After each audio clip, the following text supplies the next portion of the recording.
Hello, everyone, and welcome back to the Educated Clone Snap channel. How you doing? So today we're going to be talking about the new hot location, maybe not new, but the hot location, and also the changes to featured and hot locations that will be happening with this current hot location or so. So let's get started.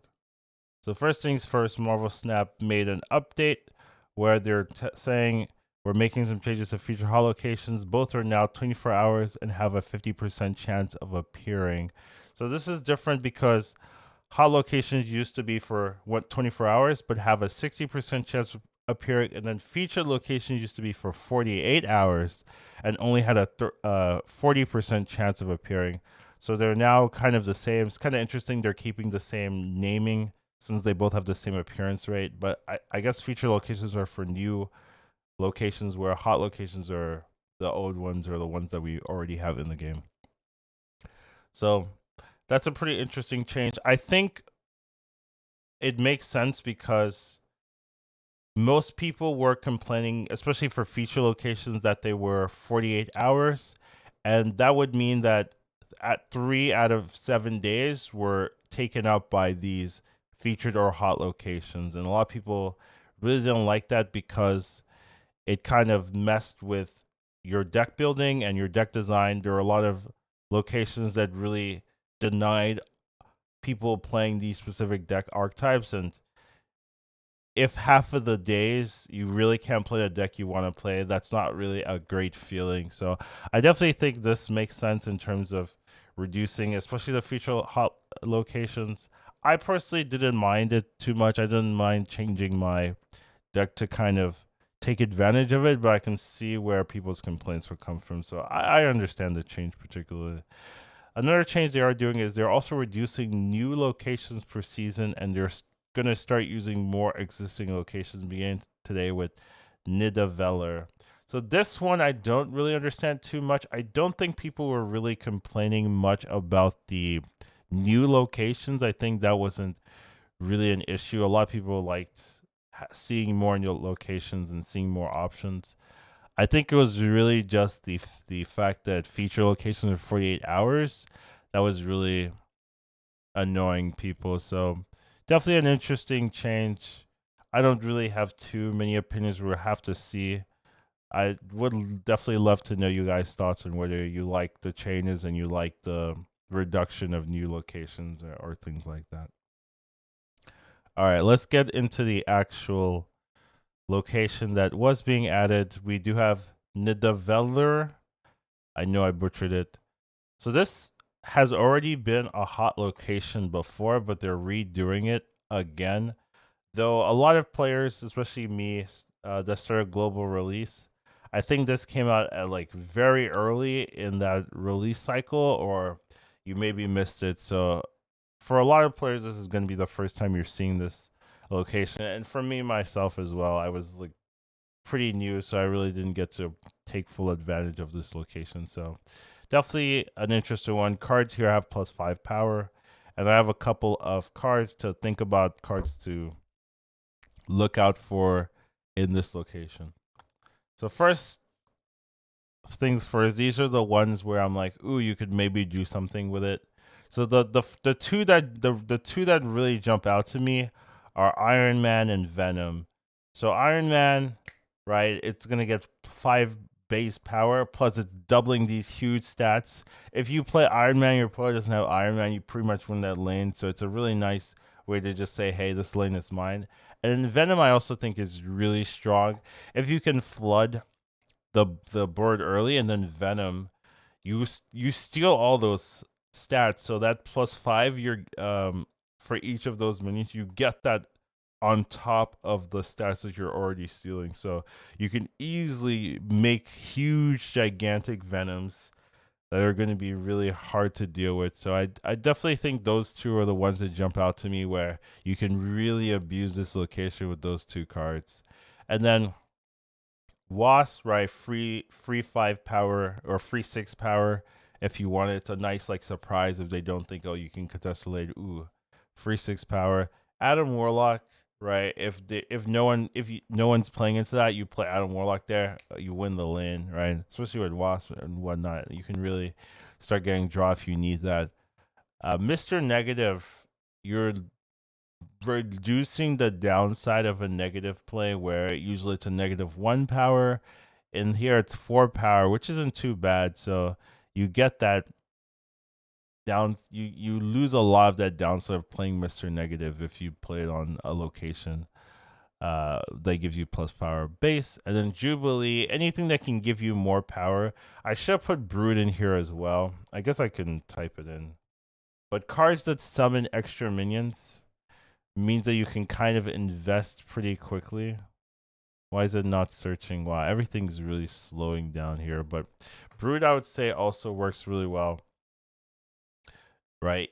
You're spending 3 mana, and then they have to spend significant amounts of mana to really contest that card, so that can be really good.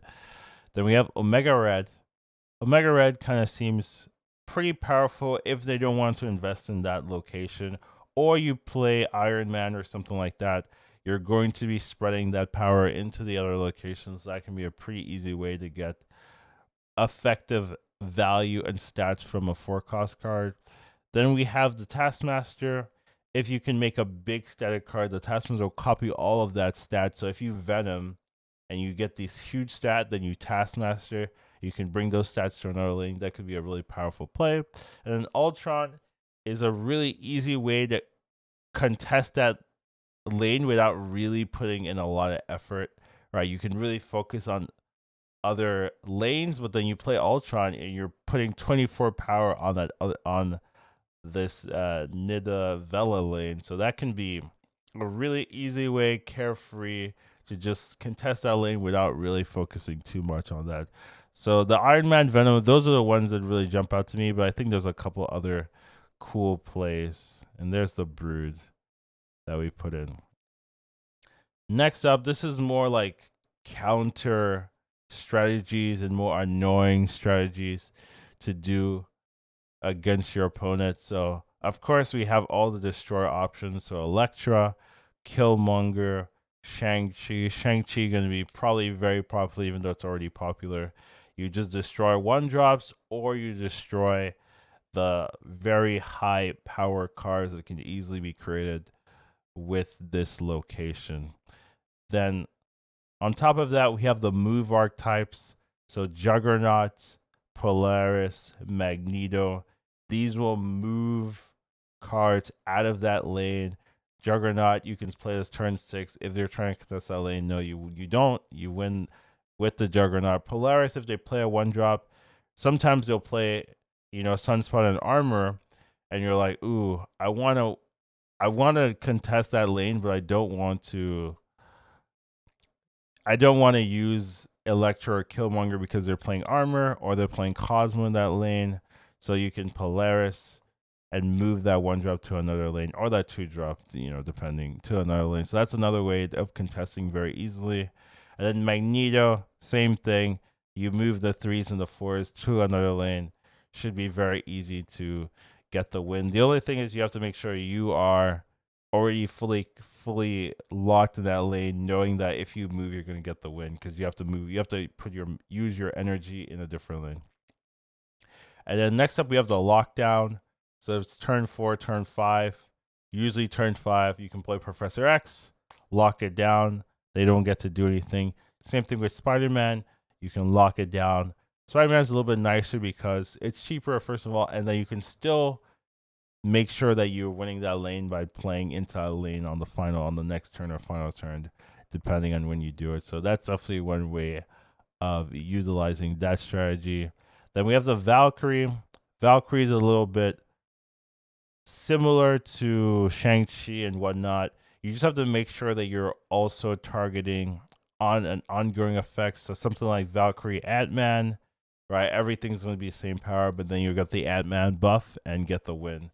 Or any ongoing really that gives you power. You could do Captain America, whatever you want, basically. So that's one way of also contesting that lane, because I do think that this location's lane is going to be very popular because people want to win that one, especially because it wins all tiebreakers and etc. There's a lot of reasons to fight for this lane. And then the last one we have is Satania. I think this could be a cool tech. So what you do is you want to, they're playing to that lane. You want to play the Titania and then something else, and then make it jump over to your opponent's lane, and then they can't play into that lane, right? And then on the last turn, you play another card back. The Titania jumps over back to your lane, and they lose. It's such a huge. It's a 20-point swing essentially, right? It goes from them having 10 power to you having 10 power. So it's going to be really hard for them to win that lane if you can pull that off. So that's a cool little tech that you can do. It does require a little bit of thinking, making sure that okay, they don't um, mess with this in any way. But if you can pull this off, it's a really nice way of feeling good and winning that location for a relatively cheap price, right? 1 mana. So definitely think that would be a cool strategy. It's definitely the most work out of the ones I've mentioned, but if you could pull it off, it seems cool to me. So those are the cool tech options that you want to do to like counter that meta and that location. And last but not least, we have the full counter, the full like, okay, I either don't want to deal with this location or I want to stop any plans that you have. So we have the armor and the Cosmo, which seem to be like in every single location. This is like, hey, you could counter an armor Cosmo. I think so. There's going to be a lot of destroy. There's going to be a lot of on reveals. Armor Cosmo really do that if they want to maybe killmonger your one drops. Armor works. Same thing with Cosmo. They want to mess with your Venom, or they want to play their own Venom. Cosmo shuts that down. Then of course we have the Scarlet Witch, the Storm, and the Rhino. Those just change locations. If you don't want to play with this location at all, you hate giving all your units 5 power. Well, then you can Storm it away, Scarlet Witch it away, Rhino it down. So those are one way to do it. And then Quake, I think, is another decent option if you like that kind of thing, right? They think they're going to be committing to one side, and then you Quake it. And since they've spent all their resources in that other lane, right, they won't have all the stats or as many units in the lanes that you're focusing on, and that could be a very powerful game deciding swing. So I think Quake could be pretty used here if you like doing that kind of thing. You want to surprise people that way. That's definitely viable. And then Super Scroll, I think it just works because people are going to be playing Iron Man, right? And you just steal that away from them. People are going to be playing a lot of annoying on reveals anyways, right? If you can get any buff from Super Scroll, it's already pretty good. And Iron Man is definitely one of the best ones. And you can do something like Super Scroll, and then you play your own Iron Man, or they play Iron Man, you play Iron Man, and turn 6 you play Super Scroll, and then you take their Iron Man, you win completely. So definitely think it could be a pretty powerful tool in this location if you want to just ruin people's days. They think they have something going for them, and you turn it around, make it good. You also copy armor and whatnot, so they think, oh, you put your armor in another lane, or they put their armor in another lane, and then you just steal that and have that work for you. So definitely think it could work. Same thing with Cosmo, right? Like this Super Scroll could be really annoying if used correctly. So those are kind of the ideas I have for this location. If you've already played this location and see it as a hot location, there might be something that maybe I'm not fully grasping. So feel free to put your suggestions in the comments. You guys do that anyway, so I don't know why I'm telling you to do that. If you guys want something, you're like, hey, this is great. And I'm like, okay, yeah, I agree with you. But that's all I got for this location. Seems like a fun one, not super toxic. This is a location that's already pretty common, so it shouldn't really impact too much of your game design, but we'll have to see. Hope you guys enjoyed it. I'll see you in the next one, and take care.